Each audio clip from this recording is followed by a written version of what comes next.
Hi everyone, this is Diana from Contigo Wellness, and today we have a super special guest. We're excited to have Leslie Priscilla here with us today.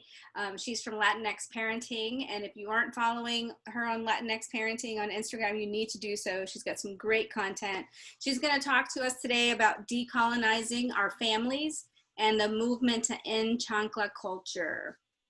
So welcome, Leslie Priscilla. Thank you so much for being here.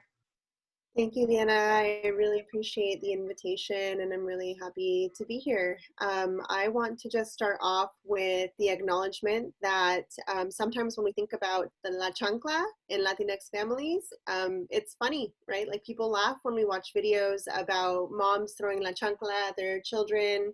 And so I want to just acknowledge that this is not, to attack humor necessarily, but we do want to address certain things in our families that maybe caused us some harm and maybe caused us some ideas of the way that relationship should be with our children. And so my organization and really a lot of my work really wants to emphasize that children have a right to safety and to be engaged with nonviolence. And so a lot of times when we talk about gentle parenting practices in our families, we think that it's something that came from Europeans or something that it came from. A lot of the criticism I get is, this is white people stuff. And so I really want to challenge that, because what is true is that the gentle parenting practices that we encourage, at least at Latinx Parenting, are rooted in a reclamation of practices that were lost before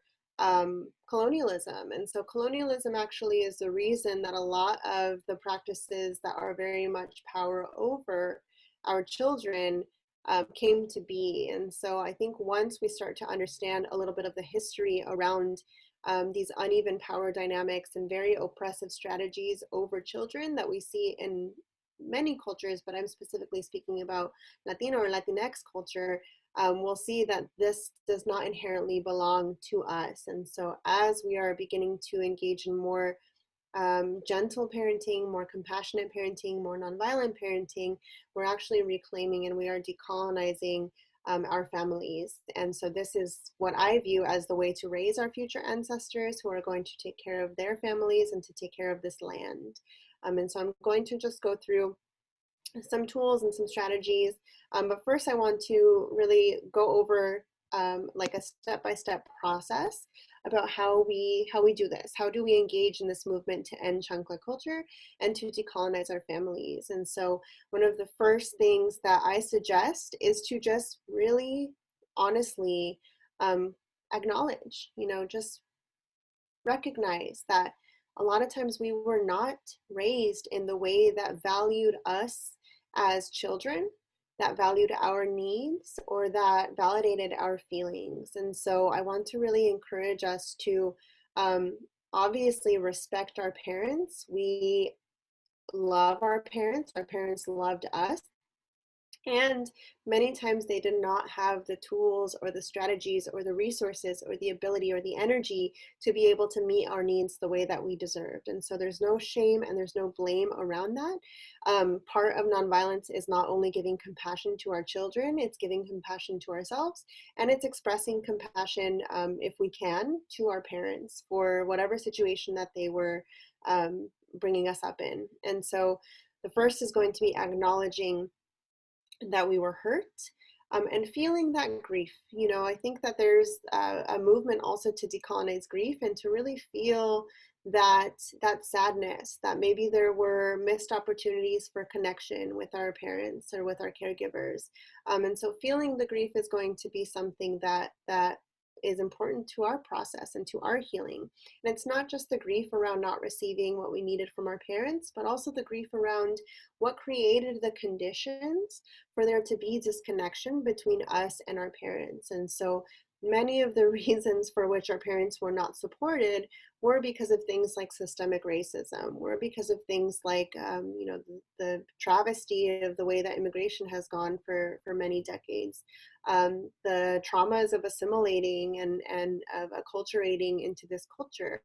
And so there were a lot of things that happened in the past before we were even born, all the way back to colonization, that we may feel grief for even now, not being able to have had a say in how that went. And now we find ourselves in this position where often we feel powerless and we feel like the only way to feel powerful is to exert power over some of our children or some of our relations. And so we really want to feel that grief and to let it fuel our motivation and our intentions to parent in ways that preserve connection with our children.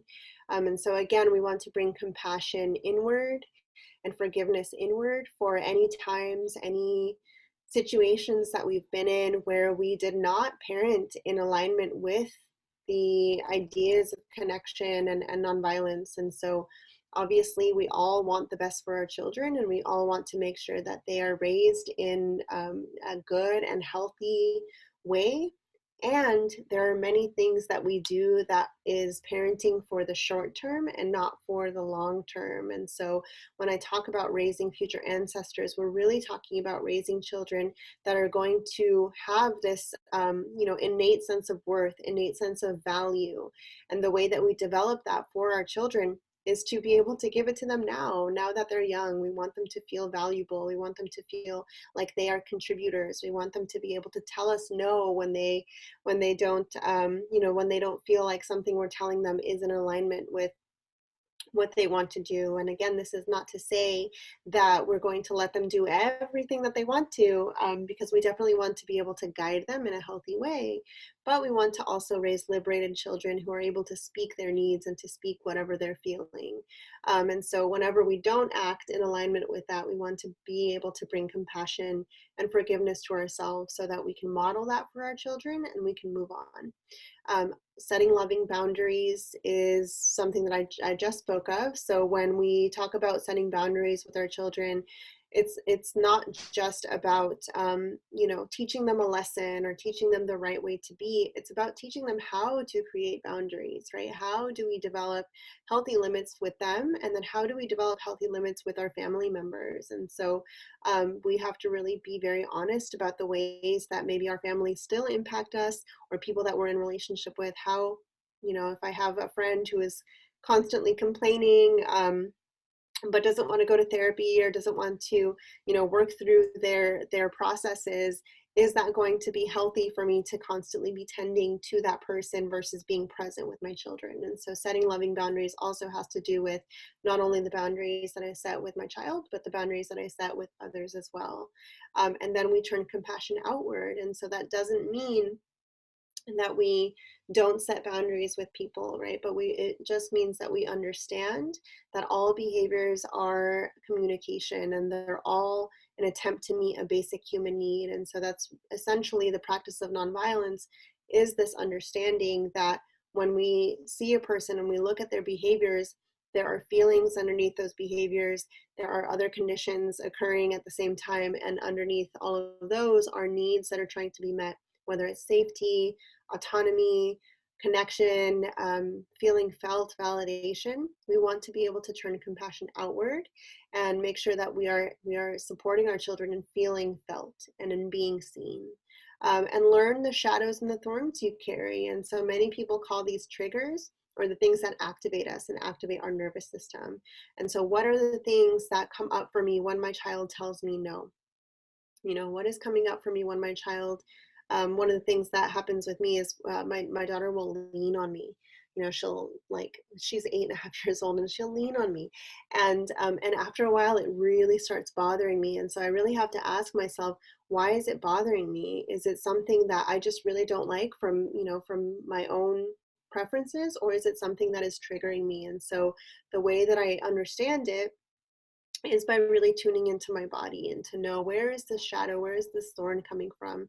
Am I being reactive? Am I being overreactive, or am I being underreactive? And so we really have to tend to that part of ourselves that still feels those wounds. Some people may call it the inner child, and really figure out what is being needed in those moments. And so this is all part of the Chancla Culture movement. It's not just not using la chancla. So, and again, it takes a lot of work. Parenting takes a lot of work. I think babies are so cute. Kids are so cute because If they weren't, then we would have a much harder time than we already do in raising them. But I do want to give these suggestions just as like introductory suggestions.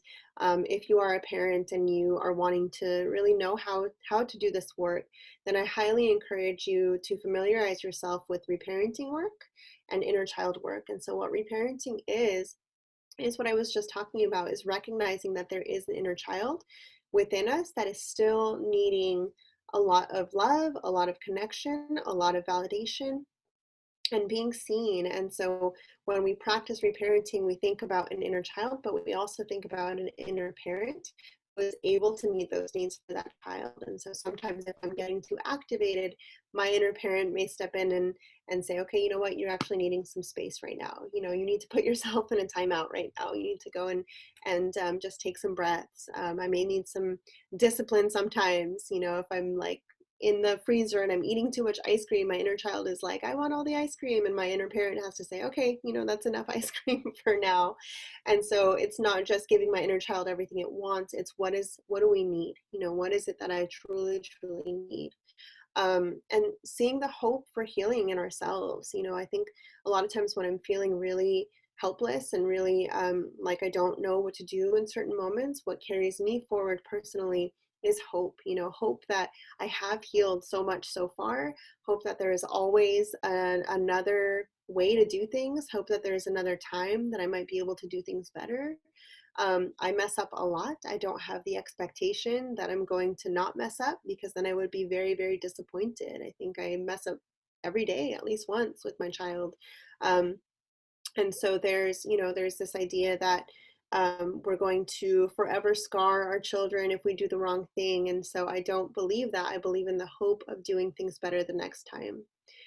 Doing the work of setting intentions and learning about our children. And so this might mean learning about child development, learning about brain development. That's something that we do in our 6-week nonviolent parenting course, or DNVP, Decolonized Nonviolent Parenting course, and really rerouting in our intentions. And so I really believe that all of our parenting, all of our families need to be rooted in this process of reflection and rooted in this process of setting intentions. And so we're constantly reflecting and we're constantly thinking, what is it that needs to, or what is it that's alive for me right now? Where is this coming from? Again, is this really part of my intentions?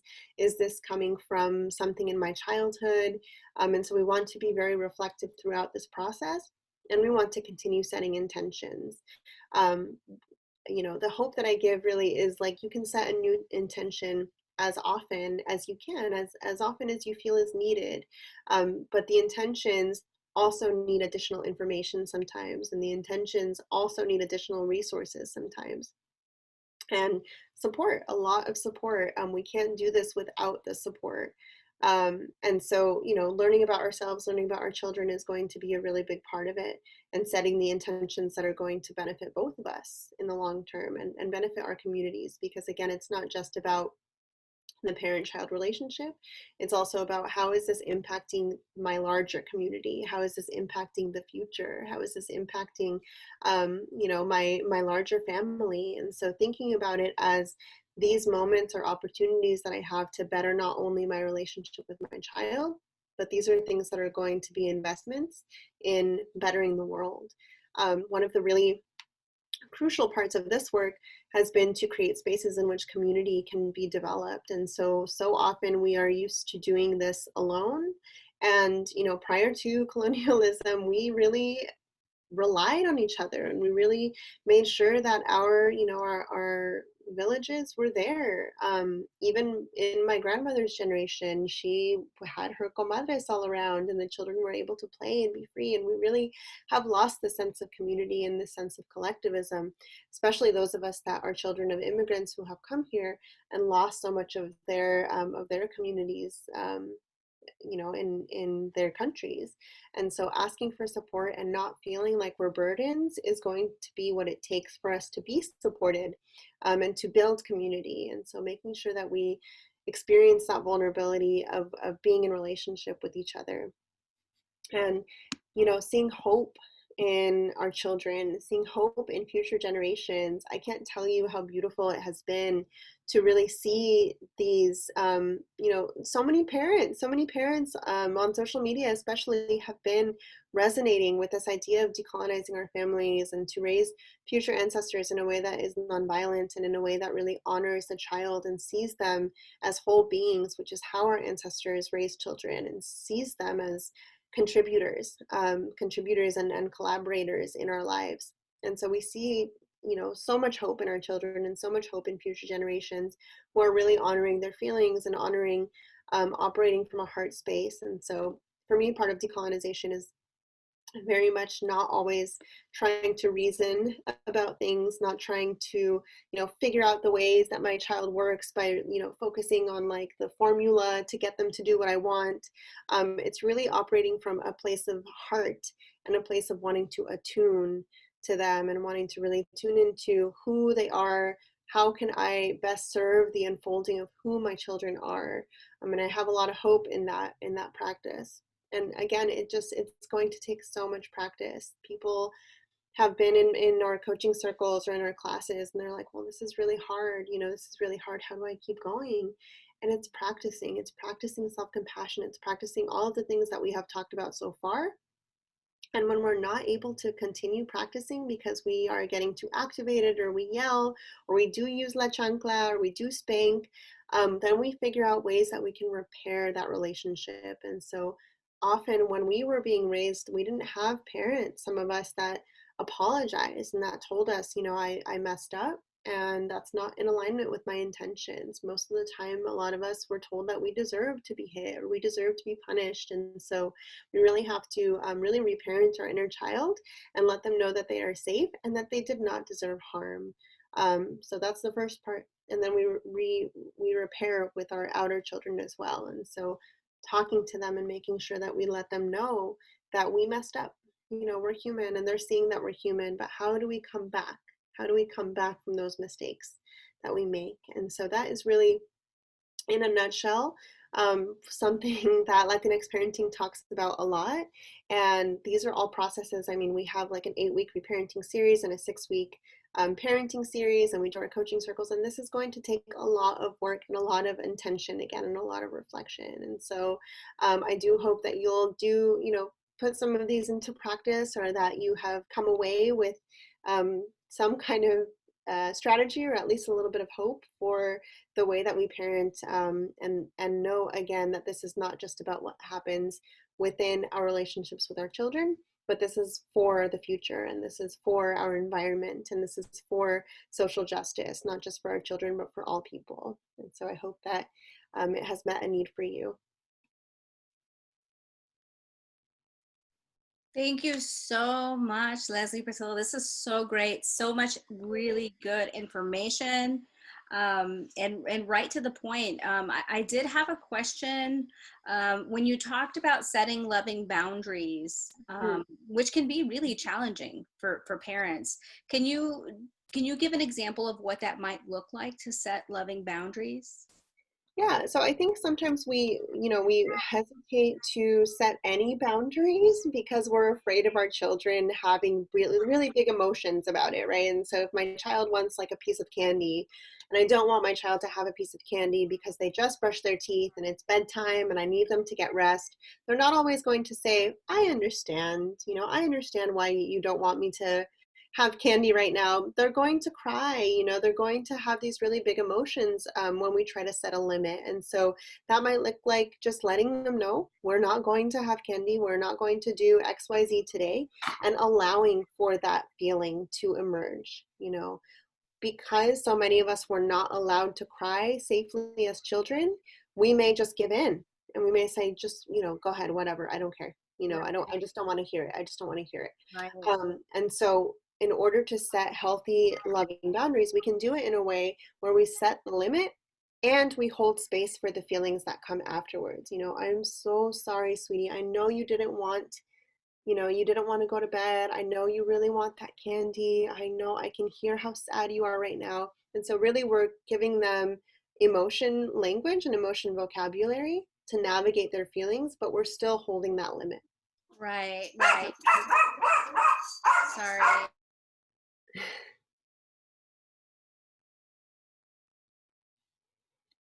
Sorry, my dog, every time we do recording, he wants to bark. Oh, totally Yeah, okay. but that makes a lot of sense. I mean, I really love that, and I love that example that you gave. That is Mhm. perfect. Yeah, yeah, it's not easy though. Like it's It's really, not. yeah, it's pretty challenging when it comes down to it, but it really requires a lot of vulnerability on our part, and it really requires us to be committed to this practice. It's going to be a lot easier for us to say, no, you can't have candy, and if you keep crying, I'm going to spank you, and that's just going to create a lot of disconnection. Right, And it's going to create, maybe it's going to make them stop crying, but what is that going to do in the long term? And if right, that works for us now, then what is that going to do when we do it the next time and the next time and the next time? And is that going to continue to work? And so really be present in the present moment for the future. And so I always think about, like, if this continues, how am I going to, what may come of it? What may come of this fear base, or this too permissive base? And so there's always a balance that we should strive for. right. Yeah, yeah, that is a great point. Um, well, thank you again, Leslie, Priscilla. This has been fabulous. I really loved having you here, and just all of your expertise around decolonization and parenting, and ending Chancla culture. It's so great that we are talking about this. So thank you so much. Thank you, Diana. All right. Well, thank you again, and take care. Take good care of yourself out there in California. Thank you. I appreciate you. Have a good day.